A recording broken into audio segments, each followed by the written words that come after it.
मनीषा ने फिर से दिखाया कुछ खास जलवा। देखिए यहाँ पे पावर स्टार पवन सिंह के गाना लाल घाघरे पर किए हैं जम के डांस और देखने के लिए लाखों से भी ज्यादा उनके फैंस फॉलोवर उतर गए हैं। देखिए आगे यहाँ का क्या है खास नजारा। तो दोस्तों इसी मौके पे माही मनीषा ने कुछ कर दिखाया ऐसा कि दुनिया के कुछ लोग देखना चाहते थे ऐसा।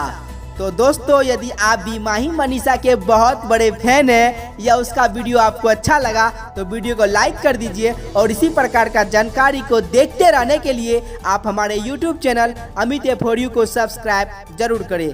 धन्यवाद।